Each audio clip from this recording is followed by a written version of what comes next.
Congress high command तुम्हारे रवैये से खुश नहीं है।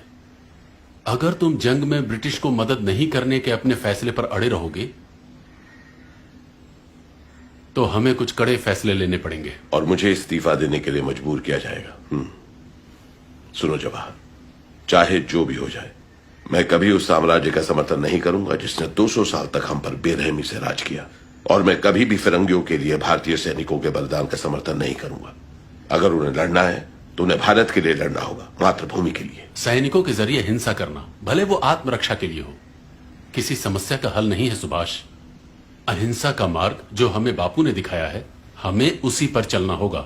आजादी कोई भीख नहीं, ये हमारा अधिकार है, और अधिकार मांग कर नहीं, छीन कर लिया जाता है। तुम्हारी सोच एकदम गलत है सुभाष। हिंसा से कभी कुछ हासिल नहीं होता।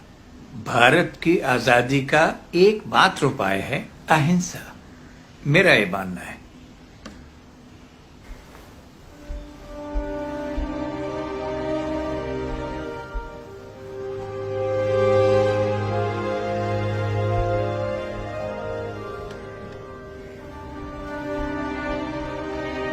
मुझे माफ कीजिएगा बापू, मैं आपसे सहमत नहीं हूं।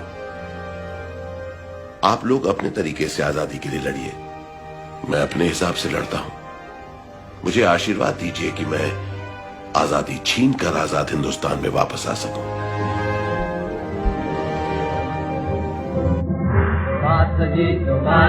तो जाने हिंद आ गए है नाग जिससे हिंद को शान हिंद आ गए।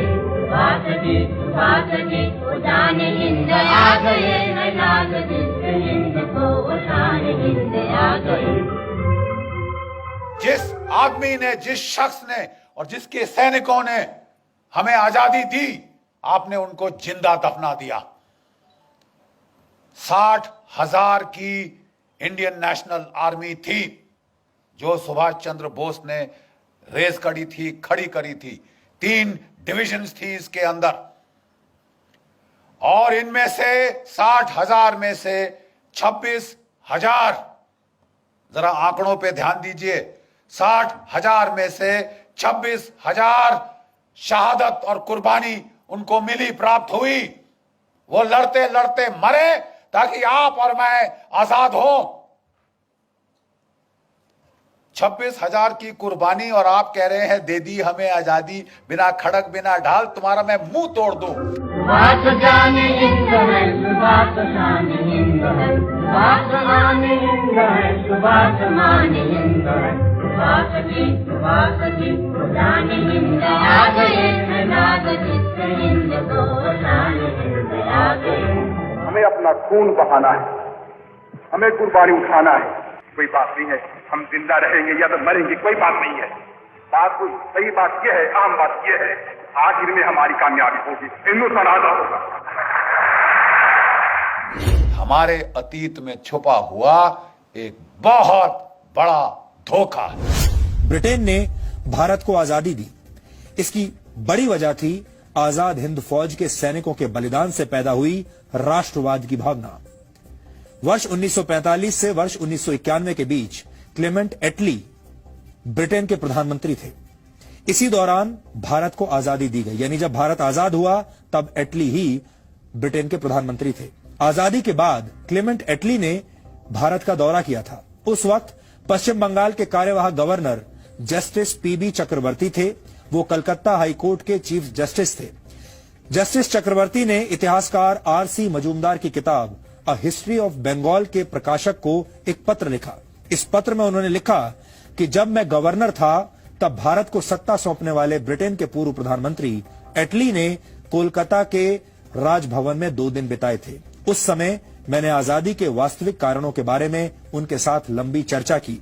एटली के लिए मेरा सीधा सवाल यह था कि महात्मा गांधी का भारत छोड़ो आंदोलन कुछ समय पहले ही खत्म हो गया था और 1947 में ऐसी कोई परिस्थिति नहीं थी कि ब्रिटेन को जल्दबाजी में भारत छोड़ना पड़े। इसके जवाब में एटली ने पीबी चक्रवर्ती को कई कारण बताए भारत छोड़ने के। एटली ने कहा कि नेताजी सुभाष चंद्र बोस की सैन्य गतिविधियों की वजह से भारत की सेना और नौसेना के सैनिकों की वफादारी ब्रिटिश क्राउन यानी ब्रिटिश राज के प्रति कम हो रही थी। इस चर्चा के अंत में पीबी चक्रवर्ती ने एटली से यह पूछा कि भारत छोड़ने के फैसले पर महात्मा गांधी का कितना असर था। इस सवाल को सुनकर एटली ने मुस्कुराते हुए सिर्फ एक शब्द का इस्तेमाल किया और वो शब्द था मिनिमल, यानी कम से कम। यानी महात्मा गांधी का जो प्रभाव था इस फैसले पर कि अंग्रेज भारत छोड़कर जाएं, उसमें महात्मा गांधी का प्रभाव मिनिमल था, यानी मामूली था। खुशी का